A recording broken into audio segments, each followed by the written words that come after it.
सिंह गुरुद्वारा सिंह सभा पीताम्बरा के सामने सर। जी जी हाँ बढ़िया। आज यहाँ सभी धर्म समुदाय के लोग हैं। आज हमारा समाज अलग अलग पंथों का जो समाज है तो वो वैमनस्यता की ओर बढ़ रहा है सामंजस्य की बजाय। तो ये कैसे रुके और इसके लिए हम शासन की क्या या प्रशासन की क्या मदद ले सकते हैं या क्या अपेक्षा है हमें और हमारा क्या दायित्व है सामाजिक सूत्र एक सूत्र में हम अपने एकता को पिरोएं। तो इसके लिए हमें क्या करना चाहिए? देखिए, सबसे पहली बात आपने बहुत अच्छा ये उद्देश्य आपने ये जो लक्ष्य लिया है बहुत अच्छा है। और सबसे बड़ी बात तो शिक्षा का अभाव, जितनी ज़्यादा शिक्षा होगी ना उतना ज़्यादा लोगों तक हम पहुंचा सकेंगे। तो मेरा मानना यही है कि हम जितना भी धर्म से अपने ग्रहण कर सकें, किसी भी धर्म से, हम लोग सब धर्म के लोग बैठे हैं, बाइबल, कुरान, भगवत गीता से, गुरु ग्रंथ साहिब से जो जो अच्छी पंक्तियां उठा के ना वो हम दूसरे लोगों तक पहुंचा सकें।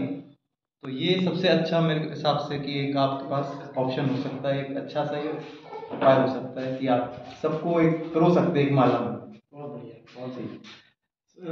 सोनी जी क्या नाम लिखते हैं आप अपना पूरा? मैं घनश्याम सोनी। जी सोनी जी, किस तरीके से समाज एक सूत्र में बंधे?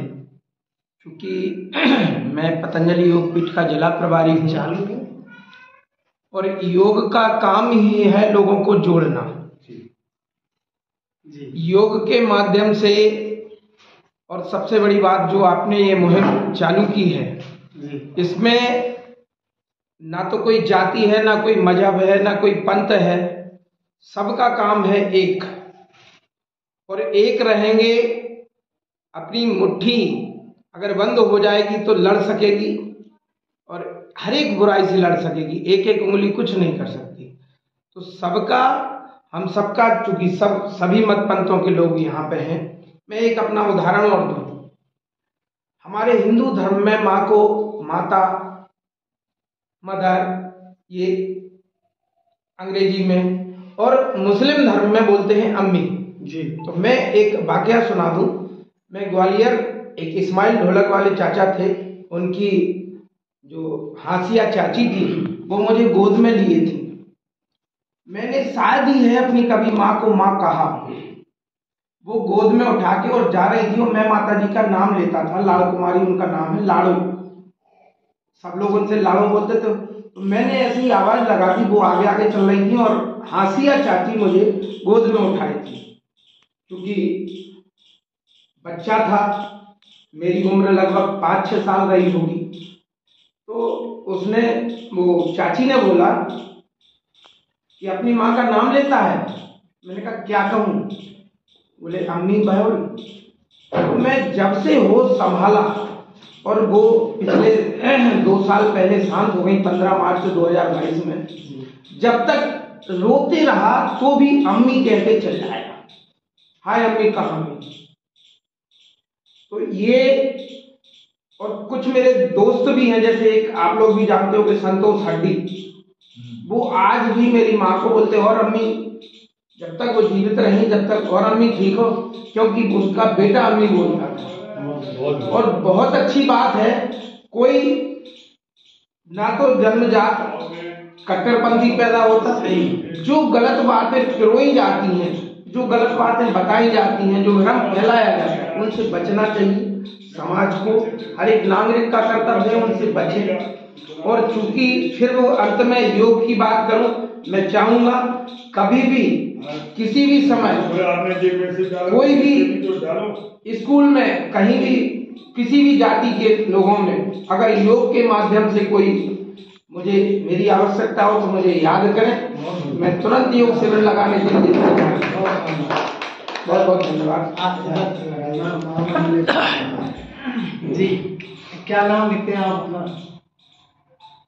नाम तो बहुत बड़ा है वहाँ, लेकिन दतिया शहर के लाने के पहलवान जी हैं, दतिया जी पुत्र शहर के ही हैं, पहलवान जी के नाम से। जी जी। बाकी अमान्य को नाम यहाँ बताओ नहीं चाहता। बताइए अपने घर के लाने पहलवान, घर के सदस्य तो घर के ही, उनका नाम बताओ। नहीं छपेगा अखबार में इसलिए, वो तो जाना था।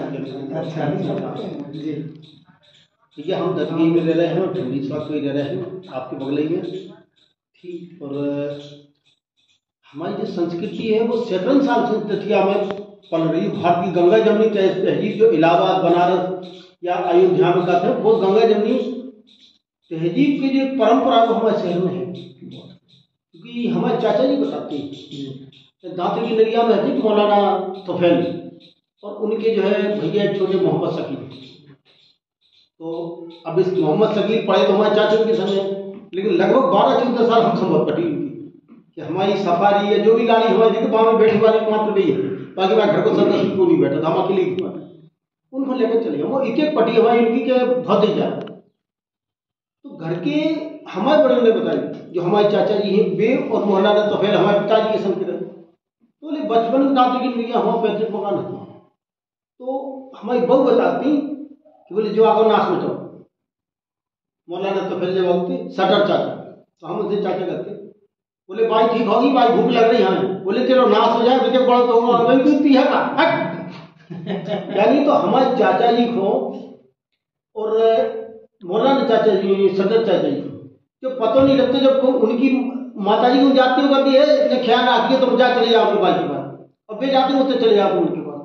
तो वे जो कह रहे हम पता नहीं है, जो भूख लगती जो हमें लगती है उनके दूध कोई बात दूध पी जाती है। तो जो गंगा जमनी तहजीब और जो परंपरा तो अपने शहर में है और आज भी है। आज लोग सब लोग जाने वाले लोग सब लोग बड़ी हंसी बैठे, देखो जो माहौल हिंदुस्तान में को नहीं मिला। और रही घामा पहलवान साहब के नाम की, तो उनको नाम इतना सम्मान से लग जाते हैं। हमने करीब 23 देश घूम रहे, हिंदुस्तान घूमे गए हैं। हम एक बार गए थे दिल्ली 2004 में। ये सही नेशनल सदर है सैयद मौलाना अब्दुल्ला इमाम बुखारी, इनके पास हम गए मिल गए।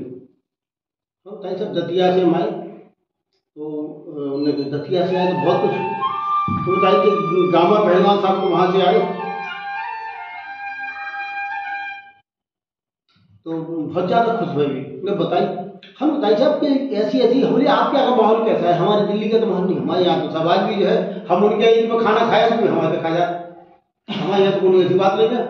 तो हमने कहा जो परिवार है हमारे मित्र उनके, तो वे पूछा थे भैया क्या खाओगे आप? दाल रोटी बनाए, सब्जी गुड़िया क्या खाओगे जो आप तो बनाए? तो हमने इच्छा अनुसार घर में भोजन मिला, तो उनसे हम पूछा तो भैया आपका खुद जो परंपरा मैंने टाइम से खाना तक में चली है, जब खाना में चली जा रही है तो आगे परंपरा और संबंध खराब सवाल ही पैदा नहीं। कुछ समय से कुछ ऐसा माहौल नहीं, वो माहौल की देखो, माहौल तो खैर सब जानते माहौल का है। ये माहौल खत्म कैसे होगा?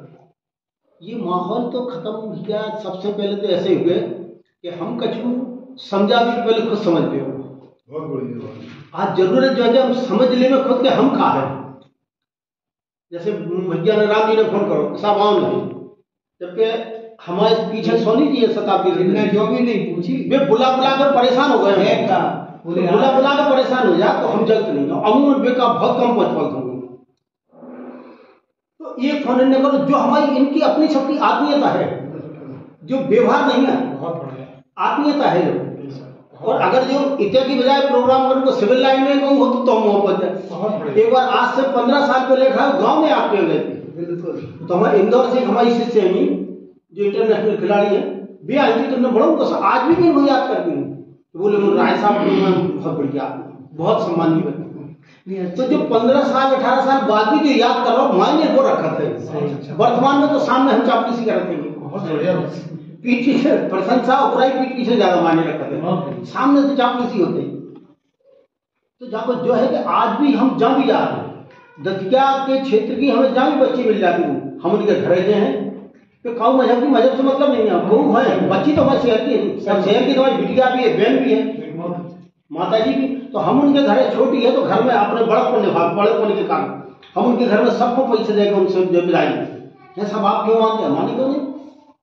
बोले वो आप ऐसे मानते थे, इतना मानते हैं? ये बच्ची हमारे शहर की है, शहर की तो हमारी हर की है। इसमें कोई मतलब ही नहीं जाता तो क्या भेदभाव? जब हमारे शहर की बच्ची है हमारी बच्ची है, और आपको हम कोई रिश्ता और सम्मान दे रहे हैं जो आप अपने समधी को देते हैं। हमारी भी समधी है, ये हमारे भी दूल्हा भाई है, तो हमारी बहन है तो आप भी तो हमारे भी दूल्हा भाई है ना। तो जो परंपरा साहब की अपने शहर में आज जिंदा है। अब जो संस्कार की बात है खत्म कैसे हो, तो बाकी लाने सबसे बड़ी बात जो है कि हमें अपने आप को बदलना है। तो सबसे पहले तो घर में ऐसे कौन अराजक तत्व के या अराजक लोगों ने फोटो ही नहीं लगाओ कि बच्चे, क्योंकि बच्चा मोबाइल देखे, मोबाइल पे दिखाई दे वही अनुसरण कर, तो घर का माहौल ही ऐसा ना रखो बच्चे के विचार भ्रमित हो। सही है। और दूसरी, हम अपने आप में शराब पी रहे, गांजा पी रहे, सब ये शौक कर रहे हैं, नशा कर रहे हैं, और बच्चे नहीं बेटा तुम दूर रहिए तो बहुत खराब हो। ये खराब है तो तुम क्या कर, तुम तो छोड़ो पहले बच्चे तो तुम्हारी नहीं दुकान, तुम तो सामने दारू पी रहे, गांजा पी रहे, बच्चे से मंगा रहे, तुम जाकर सिगरेट या तो भैया बच्चे में कहाँ से परिवर्तन है? आप तो छोड़ो सबसे पहले, सबसे आप अपने आप परिवर्तन आ जाए बच्चे में।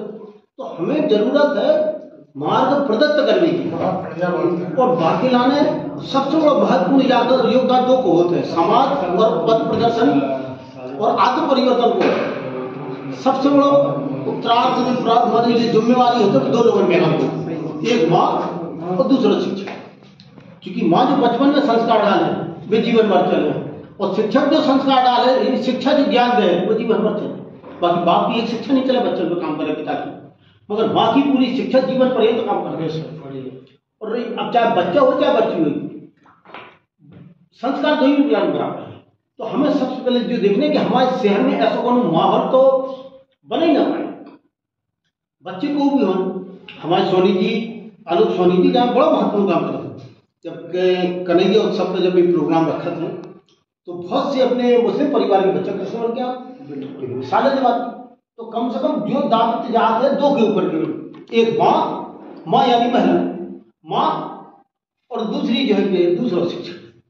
दो के ऊपर समाज को प्रदर्शन को पथ प्रदर्शन देख के मैं दिखा सकता जैसा, बाकी तो भ्रमित है, बाकी जब बड़े भय फिर भ्रांति फैल जाए।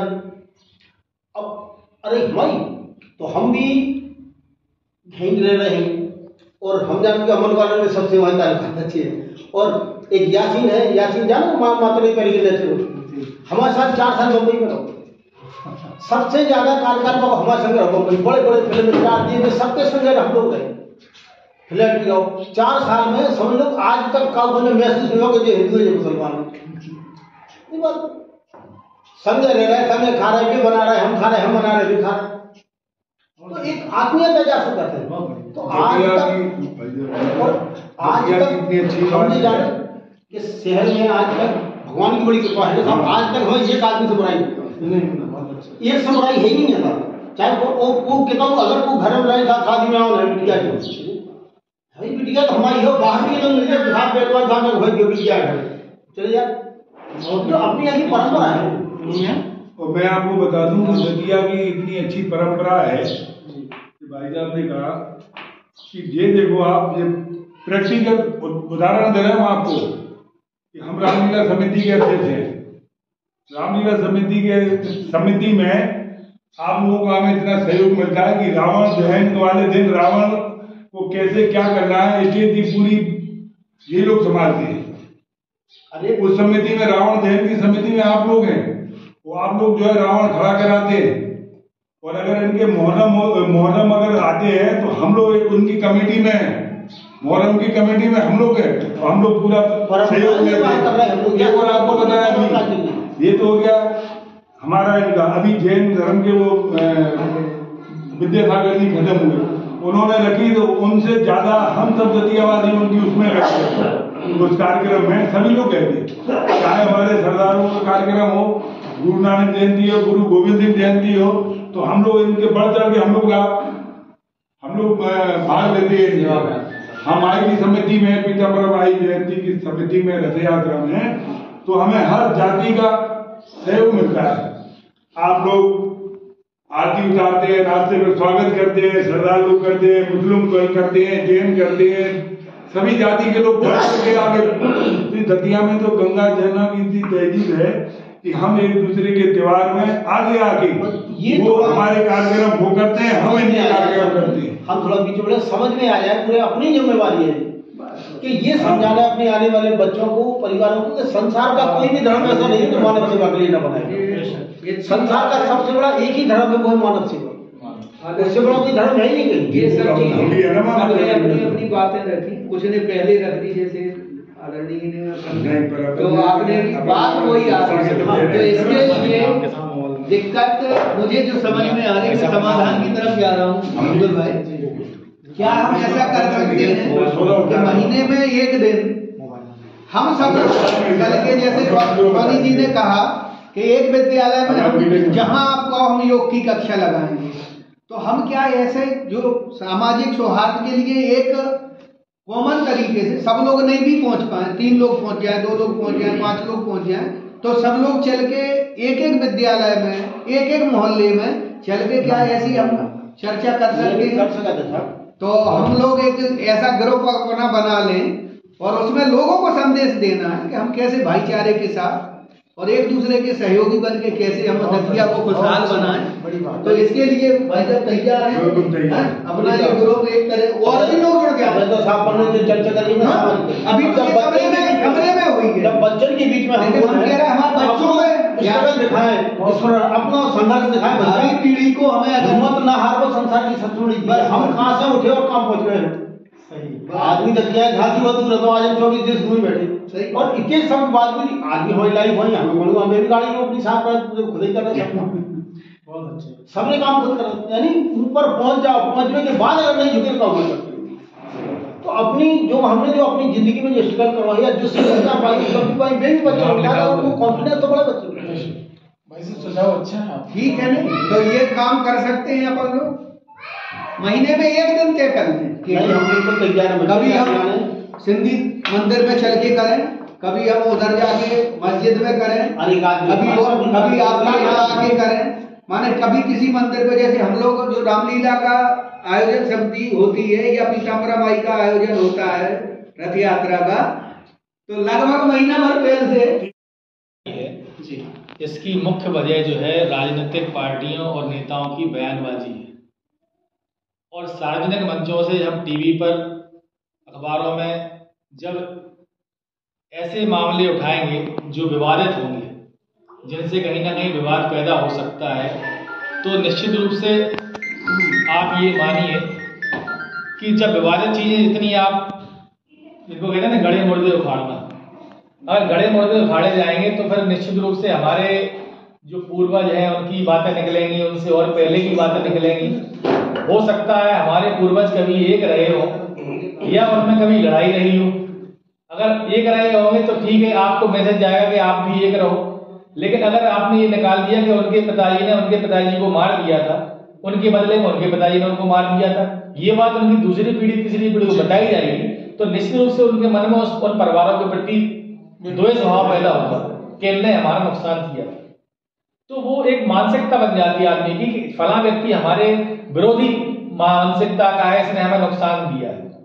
यही सब बातें समाज में आज हम धर्म के नाम पर लोग राजनेता जो लोग करते हैं वो हमें नहीं करना चाहिए। किसी भी पार्टी की आप बात कर रहे हैं, राजनीति की बात कर रहे हैं, उसमें धर्म तो आना ही नहीं चाहिए। और ऐसे लोग जो धर्म की बात करके राजनीति करते हैं, ऐसे राजनीतिक दलों पर तो प्रतिबंध लगा देना चाहिए। आप अपने मुद्दे बताकर आप वोट मांगिए, देश के विकास के लिए वोट मांगिए, नीति बनाकर वोट मांगिए, अपनी नीति बताइए, इसलिए काम वोट ले रहे हैं। आप धर्म के नाम पर अगर वोट मांग रहे हैं तो इससे सबसे ज्यादा माहौल तो इसी वजह से खराब हो रहा है कि हम लोग हर बात में धर्म ले आते हैं। धर्म केवल आपका उपासना के लिए, धर्म का उपयोग समाज को तोड़ने के लिए नहीं होना चाहिए। धर्म हमेशा किसी भी धर्म के सभी धर्मों का सम्मान हम करते हैं और हमें सभी को करना चाहिए। आज हम देखते हैं कि सुबह जब लोग निकलते हैं मंदिर के लिए, माता पर जल चढ़ाने जाते हैं, तो रास्ते में मजार होता है तो महिलाएं पहले मजार पर जल चढ़ा देती हैं, उसके बाद मंदिर पहुंचती हैं। अगर मुस्लिम भाई भी हैं, हिंदू धर्म के कहीं से निकलते हैं तो सुबह उनके सर श्रद्धा से अपने आप झुक जाते हैं।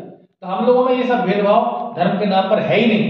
लेकिन जहां तक ये बयानबाजी और ये सोशल मीडिया पर लोग गलत बातें अपने धर्म की बात करके दूसरे धर्म को नीचा दिखाना, कोई भी धर्म का व्यक्ति हो, ये सबसे ज्यादा गलत है। और चूंकि सोशल मीडिया का जमाना है, खबरें बहुत तेजी से फैलती हैं, इसलिए ऐसे हेट स्पीच जिसको अपन कहें, जिसे धर्म के तौर पर लोग सुनते हैं या समझते हैं, उनको तो बिल्कुल बंद ही कर देना चाहिए और इस पर प्रतिबंध होना चाहिए कि धर्म पर किसी भी तरह की राजनीति नहीं होगी। जो राजनीतिक दल है वो अपने एक दायरे में काम करें, अपनी भारत के लिए काम करें, धर्म के लिए काम न करें, जाति के लिए काम न करें, इंसान के लिए काम करें।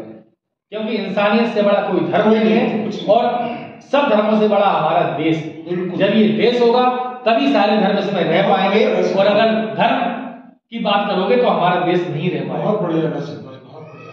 तो हम ये चाहते हैं कि सभी लोग इस देश में प्यार मोहब्बत से रहे हैं, हिंदू हो, मुस्लिम हो, सिख हो, जैन हो, बौद्ध हो, पारसी हो, किसी भी समाज के लोगों, सबको निडर होकर इस भारत में रहने का अधिकार है और उनके अधिकार पर कटौती किसी तरह से न की जाए, उनके अधिकार पर डाका न डाला जाए कि हम धर्म के नाम पर किसी को धमकाएं कि मुस्लिम है तो पाकिस्तान चला जाए, नेपाली है तो नेपाल चला जाए, बौद्ध है तो थाईलैंड चला जाए। इस तरह से लोगों को धमकाना और ये उनके मौलिक अधिकार पर, देश में नागरिक का अधिकार क्या है, उसको रहने का अधिकार है, इस देश में वो नागरिक है, उसको आप इस तरह की बात कहें कि आप ईसाई है तो अमेरिका चले जाएगी, इटली चले जाएगी, आप मुस्लिम है तो पाकिस्तान अफगानिस्तान चले जाएगी।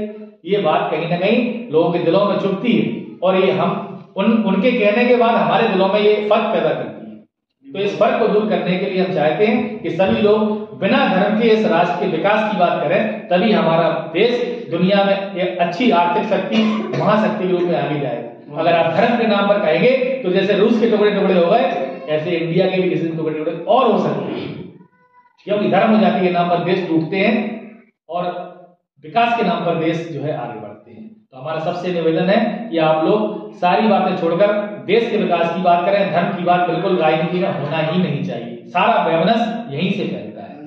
धन्यवाद। भले ही विभिन्न जातियों, विभिन्न वर्गों, विभिन्न धर्मों में बटे रहे हो, लेकिन हमने हमेशा जब भी किसी पे कोई दुख दर्द या पीड़ा आई है, आपदा आई है, उस समय मिलके उसका सबने सामना किया है और उस कौम को, उस जाति को या उस वर्ग को हमने उससे बाहर निकालने का प्रयास सामूहिकता से किया है। और मेरा तो संदेश यही रहेगा कि हम उस सामूहिकता के प्रयासों को ना भूलें। हम जाति, धर्म, वर्ग, भेद, इन सारी चीज़ों को थोड़ा सा दूर रख के, और अभी जैसे हमारे काजी साहब ने बोला है कि हमें उस वंचित और शोषित पीड़ित वर्ग की उत्थान के लिए कैसे हम मानव सेवा करते हुए आगे बढ़ पाएं, तो मानव सेवा कर के ही हम एक, और वो भी बिना भेदभाव के मानव सेवा। बहुत बढ़िया जी, आप बताएं। सृष्टि के उद्भव काल से लेकर के वर्तमान सामाजिक व्यवस्था तक ईश्वर ने किसी को भी किसी विशिष्ट जाति का में पैदा नहीं किया। ईश्वर ने सबको समान रूप से जन्म दिया, लेकिन हमने जातिगत व्यवस्था यहाँ पैदा कर ली अपने निजी स्वार्थ सिद्धि के लिए।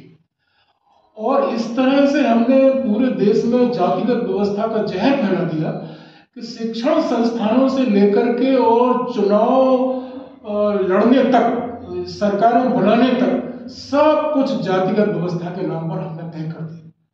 परिणाम ये हुआ कि सारे के सारे लोग आपस में, किसी को भी इस देश की चिंता नहीं है, भाईचारे की चिंता नहीं है, समाज की चिंता नहीं है, लोगों के दुख दर्द की चिंता नहीं है, और संवेदनशीलता नाम की कोई चीज इस जातिगत जहर के फैल जाने से खत्म होती चली गई है, कुछ बचा नहीं।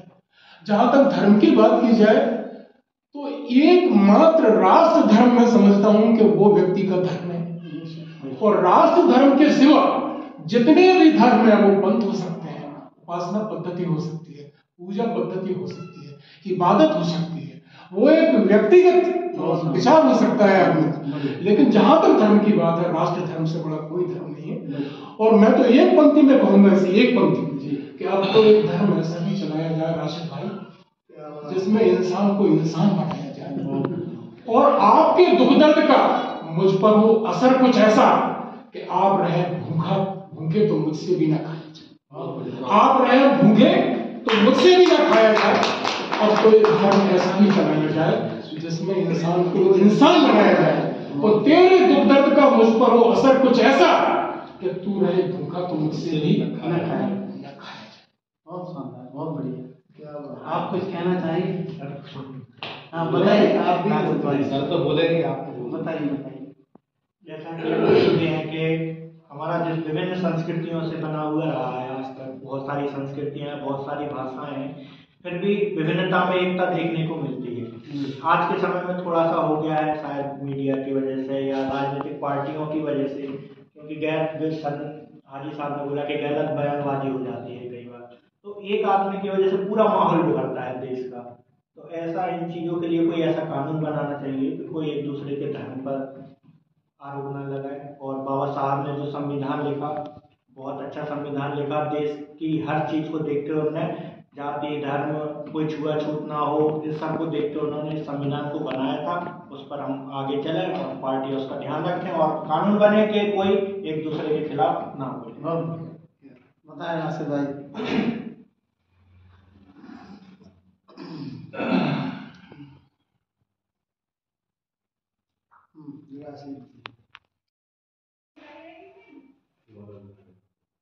जी बताइए आप। देखिए, ये हमारा हिंदुस्तान भारत सभी धर्मों को एक साथ लेकर के चलने वाला है और गंगा जमुनी तहजीब हिंदुस्तान की पूरी दुनिया में मशहूर ही है। लेकिन चंद दिनों से आपस में भाईचारा, प्यार, मोहब्बत, खुलूस ये दूर होता चला जा रहा है। इसके लिए हमें और सभी को मिल करके ये करना चाहिए कि हम और आप एक, जैसे मंचों में होता है कि उल्टे सीधे बयानात आ जाते हैं कभी कभी, उससे लोगों की भावनाएं बिगड़ जाती हैं और दिलों में ठेस पहुंचती है। तो ऐसे उल्टे सीधे बयानात ना दे करके अगर हम ये चाहते हैं कि अगर मंचों से प्यार मोहब्बत की भाषा बोली जाए और प्यार मोहब्बत का पैगाम दिया जाए तो वो बहुत जल्दी लोगों तक पहुंचता है और असर भी पड़ता है। और दूसरी बात ये है कि हमारी समाज उलमा इकराम भी यही पैगाम दे रहे हैं, लोगों को यही समझा रहे हैं कि आपस में प्यार मोहब्बत खुलूस से रहें।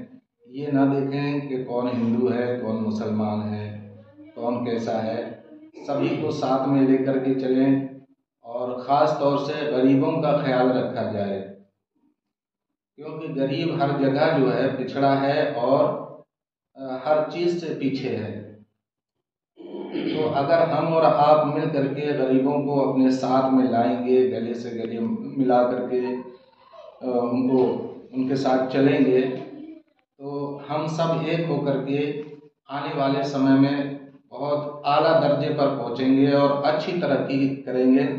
और इसका नतीजा ये होगा कि पूरे दुनिया में हमारा हिंदुस्तान एक मिसाल कायम करेगा। पूरे दुनिया में हमारा भारत, हमारा हिंदुस्तान एक मिसाल कायम करेगा कि देखिए भारत में सभी धर्म के लोग आपस में कितने खुलूस और प्यार और मोहब्बत के साथ रहते हैं और अगर कोई पिछड़ा है तो उसको भी बराबर से ला करके उसको भी बराबरी का दर्जा देते हैं। अब रह गई यहाँ के राजनीति का मामला है, तो अब राजनीति में तो हर राजनेता अपने हिसाब से काम करता है। हम अपने दतिया का ही माहौल देखें, इससे पहले जो भी, क्योंकि मैं राजनीति से तो हूँ नहीं, ना मैं राजनीति करता हूँ, मैं तो एक आम खादिम हूँ, जनता का सेवक हूँ। मैं ये देखता हूँ कि दतिया में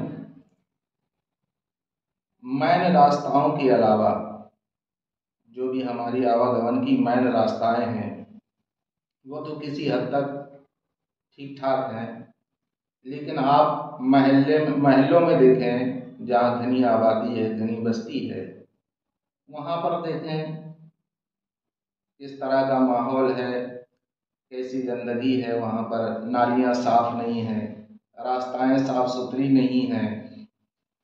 और रास्ताएं अच्छी हों, नालियाँ साफ सुथरी हों, बारिश होती है तो लोगों को जो है निकलना दूभर हो जाता है, परेशानी का आलम होता है। समस्या एडमिनिस्ट्रेशन की है। फिलहाल अपन तो सिर्फ माहौल पे अपन चर्चा कर रहे हैं। तो कुल मिला के आप ये चाहते हैं कि इस सब का सहयोग इसमें हो, कि बिल्कुल सबका राजनीतिक लोगों का भी इसमें सही, सबका सहयोग हो और सभी हजरात एक दूसरे का आदर करें, तभी ये हमारी कौम एक दूसरे का आदर करना स्वीकार करेगी। वरना आने वाले समय में तासुब परस्ती और बढ़ती जाएगी, हमारी आपकी सबकी दूरियां बढ़ती जाएंगी और हम सब कहीं ना कहीं परेशानी के शिकार होंगे। बहुत बढ़िया। राय साहब आप बताएं, आपके नज़र में मतलब सामाजिक एकता का ये सूत्र कैसे बने? अगर हम बात करें जिस तरीके से आपका प्रश्न है कि सामाजिक एकता और भाईचारा और सौहार्द कैसे कायम हो हमारे देश